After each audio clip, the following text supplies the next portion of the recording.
We're going to focus on today, all right, the infrastructure of building a business, okay? Sort of like the bones of the business. Planning, prioritization, pace, and processes. Before going there, though, I want to focus on the title. Grow to greatness. Notice, I didn't say grow to bigness. I didn't say grow to wealth. I didn't say grow or die. Why did I say greatness instead of bigness or wealth? Because in week 1 we focused on the myths of growth, and you learn that growth and bigness is not necessarily good. You learned that to basically be very good in business, you've got to take care of customers and have operational excellence and have high employee engagement. It's not just about money. Money is the result of lots of other things. But you've got to basically put those things in place, and that's what we're going to talk about today. Now let's look at the tagline. I said, smart growth for private businesses. Why did I use the word smart? Now I'm pausing so you can answer that question. And I know there's somebody out there that said, well, if it said dumb growth for private businesses, I wouldn't have taken the course. You're right, okay? Dumb growth would have not been a good title. But smart growth emphasizes what, ladies and gentlemen? That you need to respect the power of growth. And you need to grow smartly. You need to grow just like in Susan Feller, the story we had in week 2. Is she has to get ready to grow.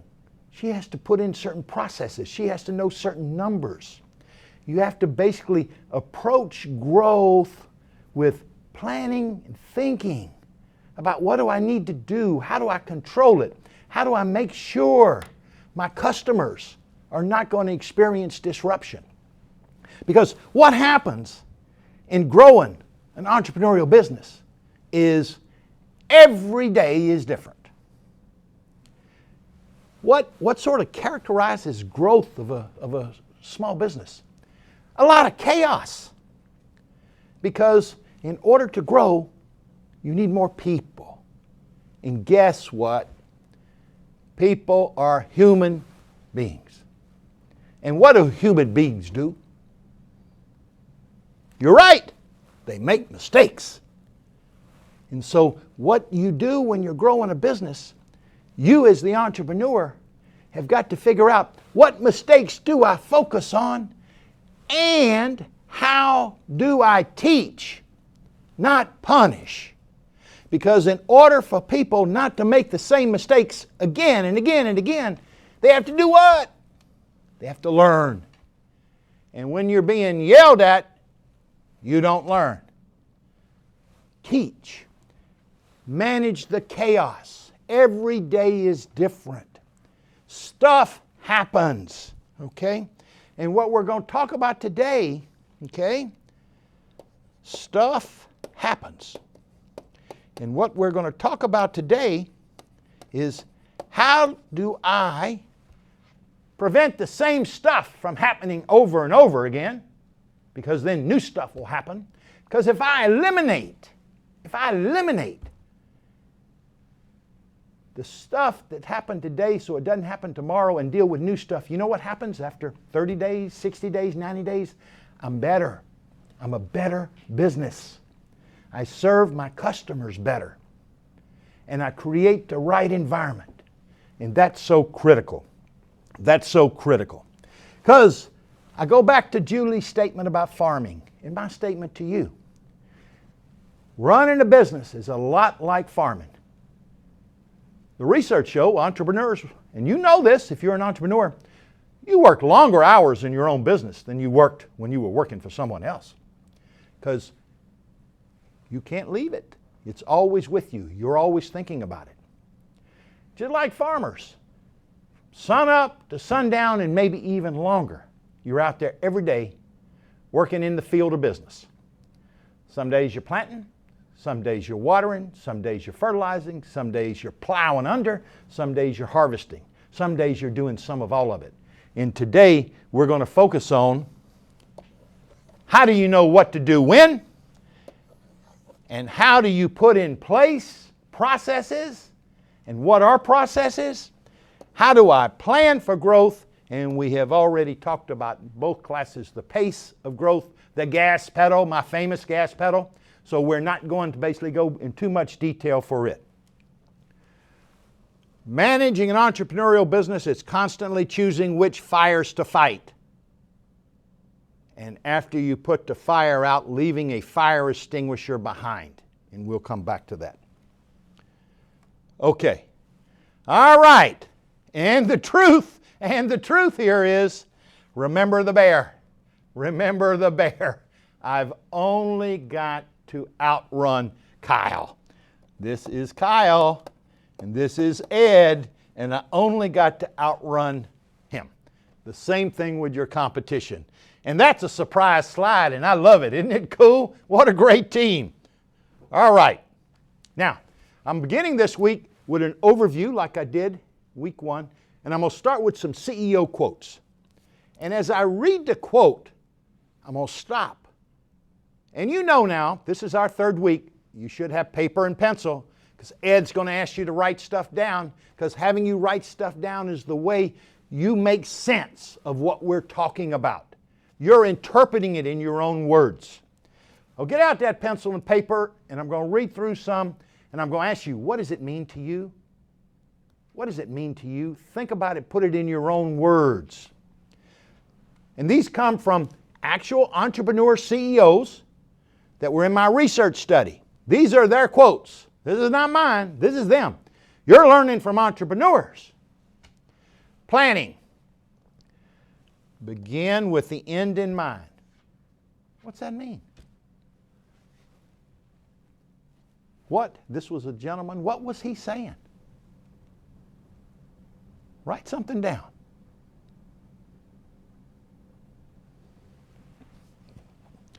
We set up as if we were a large company from the start. What does that mean? If you're planning ultimately to get big, maybe you have to do some things in the beginning. And you're going to see a quote that building a business is a lot like building a house. And sometimes, if you've ever built a house or you know anything about building houses and everything, people basically have the ability to add rooms in the future. What's the cheapest way when you're building a house to have that flexibility? Well, you put in the water pipes and the electricity in what could be the room, and you don't finish it till either you can afford it or need it. You stub in the infrastructure, the electrical, the water, the heating in the beginning, because it's much cheaper than going back and ripping everything out and starting over in that room. Plan from the beginning. Know what it is you're setting out to do with the end in mind. Another end in mind. Because as you plan, it's a little bit like going out and saying, I want to climb that mountain. Well, how far do I have to go? What are the obstacles I've got to clear? What's the danger zones? How long could it take me? What do I need in the beginning? Okay? What do I have to do today that prepares me to get to the next level? Same thing with a business. And see this here? Planning. And I've asked you a couple of times, get out that paper and write it down. Write down your ideas and your plan. I tell you, I'm a lot older than everybody out there. There's over 40,000 of you. And I'm sure I'm older than all of you. And you know what I do every day when I get up that I learned in my first job? Every day I take out my piece of paper and I write my to-do list, top priority every day. And I check them off when I do them. And you know what I do first? The first thing I do every day is the thing on the list that I dread the most or don't enjoy the most or that's the hardest for me to do. Because once I get it done, everything is basically easy. Planning. Here's my comment from that CEO. Building a company is like building a house. Be sure you go ahead and pre-wire the electrical and stub in the plumbing for the rooms you may need in the future. Another key point, give yourself an afternoon weekly sometime to think about the 5 critical things going on in your business and make sure you're focused on the big opportunities or the big problems. I call that firehouse time. Let's stop there and think. I said earlier that basically as an entrepreneur, it's chaotic. Growth is chaotic. Stuff happens. You're fighting fires. Remember I said that basically you put out a fire, you want to leave a fire extinguisher behind? And staying with that theme, I'm now asking you to think about what does he mean about firehouse time? What is the firehouse?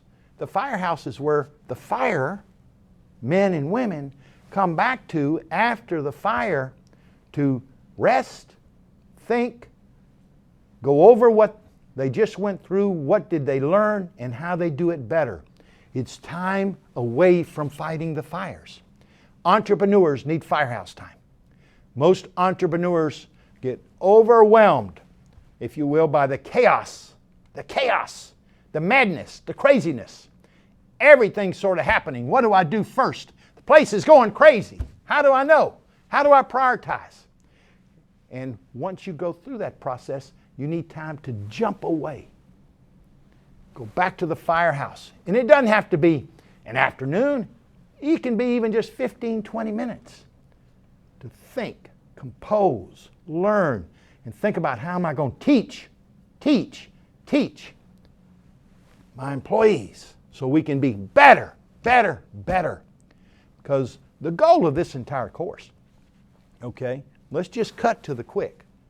All right, what we know from research, first is most entrepreneurial startups fail within 2 years to 3 years, the vast majority. So if you're looking to grow your business, it means you have survived that first big hurdle, okay? You are over that first big hump. But we know when you try to grow a business, it is another big hump, and most people who survive startup don't make it. And what I'm trying to do in this course, the entire course is share with you the best research we have on how to increase your chances of making it here and not falling off. Prioritization. I think this is mission critical. We got there a little bit yesterday with Three Fellers Bakery. How did Susan prioritize her growth alternatives? And you learned that the Susan Feller, the first thing she had to do was to prioritize her goals, her values. And then that allows her to prioritize her growth alternatives. The same thing happens every day you go into your entrepreneurial business. And if you're running a business, you got to be shaking your head just like this. Yes, edge right. Because lots of stuff are happening at the same time. We call that there's lots of stuff in your inbox. What do you focus on first? CEO quotes. Don't get involved in all the brush fires. Focused on the thing with the biggest impact. The biggest fire that could do the most harm. You read this quote in the Dave Lindsay case. I do not pay you to get everything done every day. I pay you to get the most important things done. And I'm going to make a correction there. That's in a different case. This one came out of the Secure Works case. We are a product company. I focus on quality, innovation, and sales. This is a sort of rule this entrepreneur made, okay? So if you're thinking about it, I got 8 things going wrong. Which one do I focus on first? Okay? You know, well, clearly, if it's life, health, safety, that goes first. Okay? What comes next? What's the most important thing in your business? People? Quality of your product? Customers? How do you prioritize? How do you prioritize? For me, the most difficult part is figuring out what not to do. Here's the focus statement that we've had before. Be 2 inches wide and 2 miles deep. 2 inches wide, 2 miles deep. That's my cameraman Kyle's favorite statement of the course so far. That's what he told me yesterday. And a high growth business. Kyle likes that. I just got to keep outrunning him with the bear. Okay? And a high growth business, it's easy to get spread too thin, trying to be too many things to too many people. It's all back to this thing of focus. Here's a Dave Lindsay, Defender Direct, the one you read for today. The more we focused and said no, the more we grew. It's counterintuitive, isn't it? Counterintuitive. Why do you think that happened? Because maybe by focusing they became very, very, very good at doing the things that the customers wanted. And they allowed them to be efficient, but also they had high quality. In word of mouth, they got more customers. Focus on the one thing you can do better than anyone else, and focus on a way to make it appealing to a big market. Lots of customers. Lots of customers. The big market. Yeah. Big market. Ka-ching, ka-ching. Okay? Process. Processes are basically the recipes or checklists that people use on how to do the key things in your business. Process is the glue that basically holds your business together. Process is, you can call it the nuts and bolts. You can call it the blocking and tackling. You can call it the circulatory system. All right? But process is the how. So I get 99% defect-free, on-time quality delivery is the goal, and I reach it many days. Processes are what you put in place to prevent errors, mistakes, variance. Okay? Variance. You talk to people to go to business school and they'll tell you they are educated to manage variance, stuff that goes wrong. Processes is how you reduce mistakes, variance. And the key thing is the process is the fire extinguisher. The fire extinguisher. We always want to put out the fire and leave the fire extinguisher behind for the next employee and the employees after that. I do not want a single point of failure. What's that mean? That means, and this entrepreneur who said it, he said, every person, okay, must train someone else to do their job. So if that person is sick or not there or has a family emergency, someone could step in and the work doesn't stop. There's always backup. Everyone knows someone else's processes. I have a philosophy that which is not audited would always get worse, and that means trust but verify. A lot of pretty good rules here, ladies and gentlemen. The fire extinguisher. No single point of failure. Trust but verify. The more we focused and said no, the more we grew. Focus on doing one thing very, very well that's got a big market. We've talked about that. What not to do. The 2 inches wide, 2 miles deep. Focus on the things that have the biggest impact. Okay? Stub out the basement or the room. Building a company is like building a house. Firehouse time. Begin with the end in mind. Where are we going? See, that's what Susan Feller had to ask.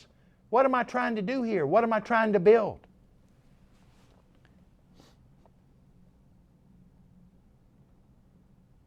And then we have our gas pedal again. Okay?